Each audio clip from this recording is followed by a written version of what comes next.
하나님 주신 말씀 시편 58편 1절의 말씀입니다. 시편 58편 1절 한 절 말씀 함께 보시겠습니다. 시편 58편 1절 한 절 말씀 우리 한 목소리로 함께 봉독합니다. 통치자들아 너희가 정의를 말해야 하거늘 어찌 잠잠하냐.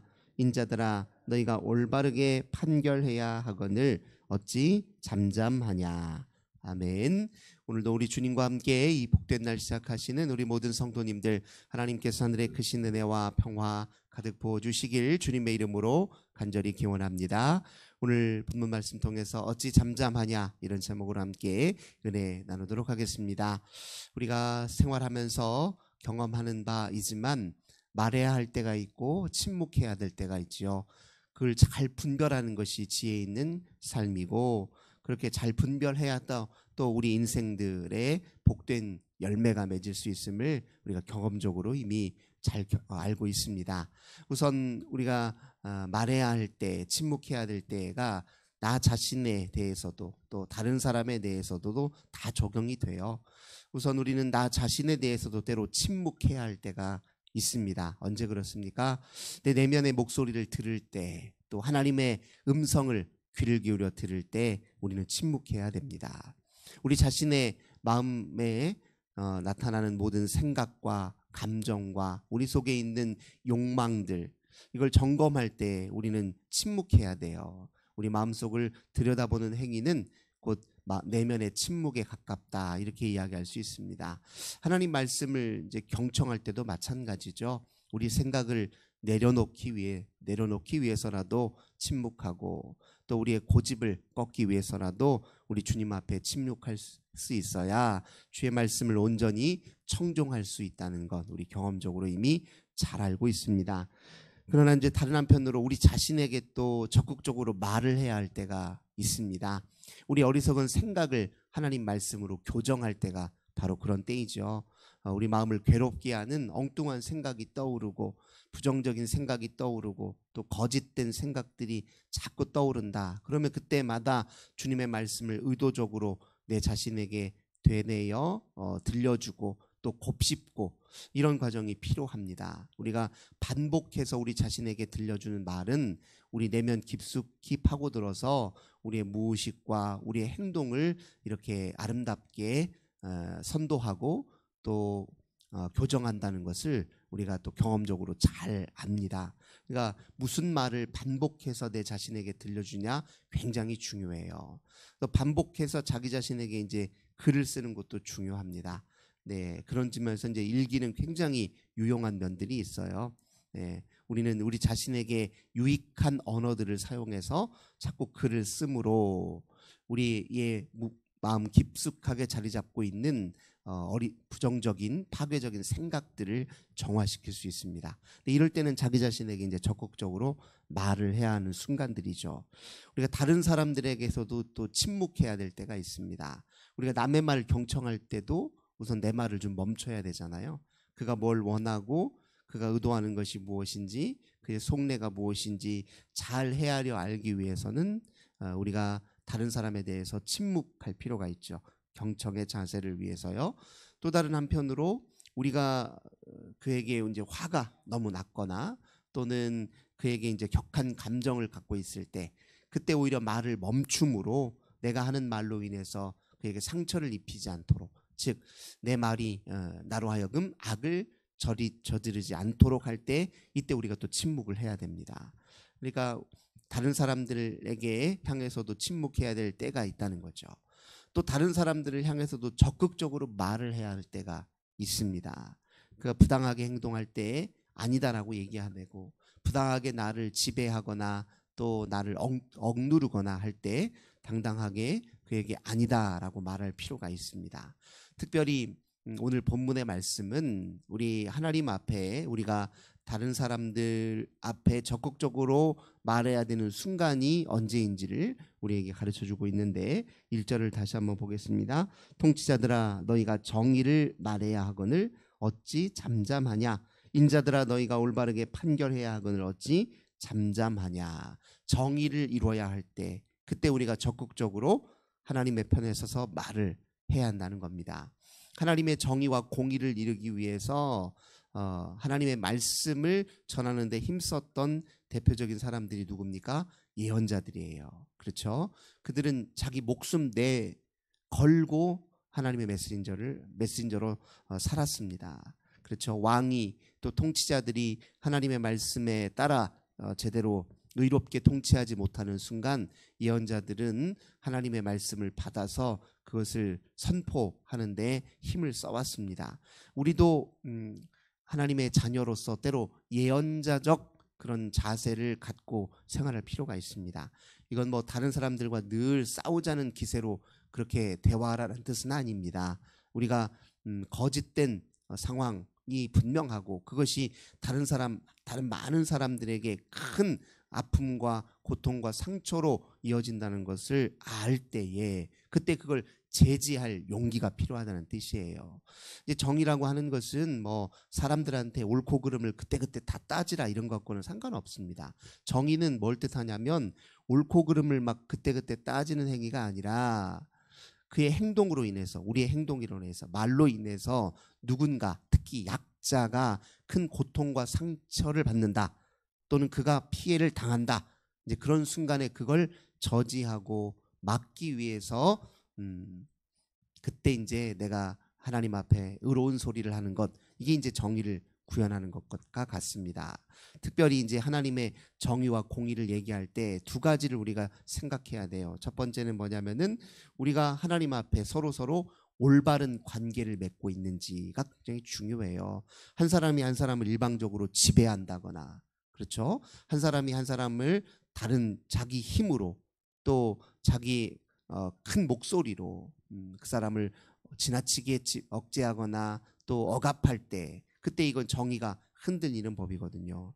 그럴 때 이제 올바른 관계를 맺도록 만들어주는 거죠. 또 하나 이제 누군가 억울한 일을 당했단 말이에요.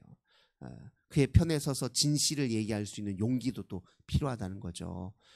그가 비록 약자고 그리고 그를 속이고 그를 억누르는 사람들이 아무리 힘센 강자라 할지라도 진실을 이야기할 줄 아는 용기를 가져라. 이게 오늘 이제 본문의 핵심이죠. 어찌 잠잠하냐 말은 하나님의 말씀과 또 진리를 따라 용기 있게 담대 있게 진실을 말하라 이런 의미로 받아들일 수 있을 것입니다.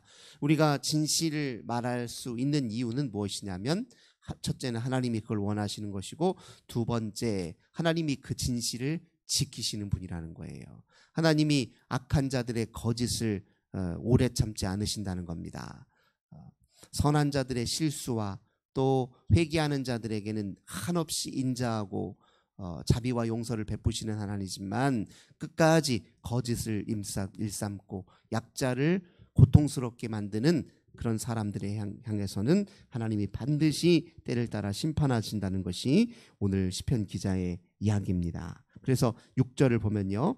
하나님이여 그들의 입에서 이를 꺾으소서 여호와여 젊은 사자의 어금니를 꺾어내시며 그들이 급히 흐르는 물같이 사라지게 하시며 겨누른 화살이 꺾임 같게 하시며 소멸하여 가는 달팽이 같게 하시며 만삭되지 못하여 출생한 아이가 햇빛을 보지 못함 같게 하소서. 이게 이제 하나님이 악을 일삼는 사람들을 향해 행하시는 일들을 이렇게 시적으로 표현하고 있습니다. 그러니 우리도 이제 하나님 편에 서야 바로 담대 있게 진실을 말할 수 있는 용기를 발휘할 수 있다. 시편 기자는 우리에게 이야기하고 있습니다. 또 건너뛰어 11절 말씀도 보면 그때의 사람의 말이 진실로 의인에게 갚음이 있고 진실로 땅에서 심판하시는 하나님이 계시다 하리로다. 이제 우리가 말을 사용할 때 가장 값지게 사용하는 말이 어떤 말이냐? 우리가 하는 말로 인하여 하나님이 영광 받으실 때 하나님의 의로우심과 하나님의 자비하심과 하나님의 사랑하심이 우리의 말을 통해 드러날 때 하나님의 공의와 정의가 우리의 말을 통해 드러날 때 그때 우리가 사용하는 말이 가장 값진 말이다. 이거 우리가 이렇게 이야기할 수 있을 것입니다. 하루에도 우리는 수없이 많은 말들을 주고받지요. 그 말들을 잘 정돈하며 질서 있게 말들을 통제할 필요가 있습니다. 이제 그러기 위해서 말은 좀 천천히 하는 건 필요한 것 같아요. 듣는 건 속히 하고 말하는 건 천천히 하라. 이제 잠언의 교훈 아니겠습니까? 근데 우리는 이제 거꾸로 될 때가 참 많잖아요. 말이 먼저고 듣는 걸 소홀히 할 때가 너무나도 많습니다. 의도적으로 훈련하지 않으면 어려워요. 그래서 대화를 할 때요, 하고 싶은 말이 생기잖아요. 그럼 일부러 마음속으로 하나, 둘, 셋을 세는 것도 지혜로운 방법이에요. 한번 써먹어 보세요. 막 말이 탁 하고 싶은 말이 이렇게까지 올라오면 마음속으로 일부러 하나, 둘, 셋 세는 거예요. 그러면 이제 내 말이 그 순간에 갑자기 이제 내가 하고 싶은 충동적인 말이 잠깐 멈춰서 스스로 그 말을 반성할 수 있는 어떤 여지가 생기는 거죠. 여유 공간이 생기는 것입니다. 그래서 그때 조금 정돈해서 말할 수 있는 힘이 생기는 법입니다. 듣기를 잘 듣고 말하기를 이렇게 신중하게 하는 사람들이 또 좋아해요. 주변 사람들이. 그렇죠. 말을 잘해서 유머러스럽게 막 즐겁게 하는 사람들도 가까이 하지만 진짜로 사람들이 신뢰하고 좋아하는 사람들을 보면 말이 신중한 사람들이에요. 그런 사람들을 대부분 신뢰하고 가까이 하지 않습니까? 이제 우리도 그렇게 말을 신중히 하게 하는 법을 좀 의도적으로 훈련할 필요가 있다는 거죠.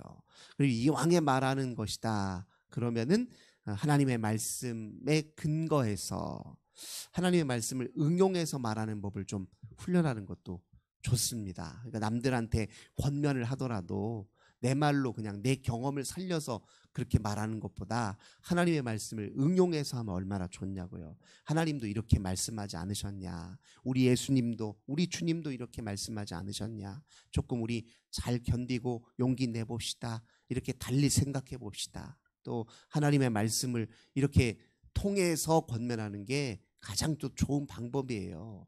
그래서 어설프게 자기 경험을 얘기하거나 뭐 자기 속단이나 판단을 얘기해봐야 다른 사람에게 도움이 안 될 때가 참 많다는 거죠. 그래서 하나님의 말씀이 내 말을 정돈하는 또 가장 좋은 방편이기도 합니다. 그래서 전통적으로 하나님 말씀을 암송하게 했어요. 유대인들은, 이스라엘 백성들은 하나님 말씀을 기본적으로 암송하는 데 힘썼습니다. 근데 오늘날 이 암송하는 것이 이 전통이 많이 사라져 버렸어요.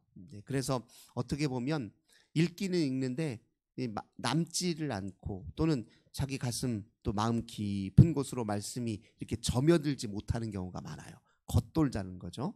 그래서 말씀이 우리 속으로 깊이 점여들 수 있도록 하기 위해서 이제 말씀을 좀 암송하는 것도 좀 필요하다는 거예요. 이제 암송을 많이 한 사람들은 이제 경험하게 돼요. 위기의 순간에 적합한 말씀이 탁 먼저 떠오르는 거예요. 근데 내가 그 말씀을 어디서 들어본 것 같긴 한데 또 읽은 것 같긴 한데 좀 부정확하게 떠올라요.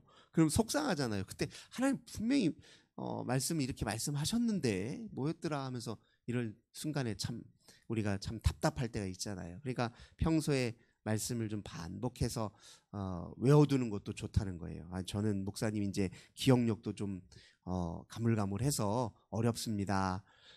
해보면 또 달라질 수 있습니다. 이렇게 무조건 억지로 외워야 된다 하지 말고 자연스럽게 반복해서 자꾸 읽고 또 보고 또 보고 하면서 말씀을 기억하려고 하는 것도, 그런 마음을 갖는 것도 말씀으로 내 마음과 말을 정화시키는 주요한 또 방편이다. 이렇게 이해하면 좋을 것입니다.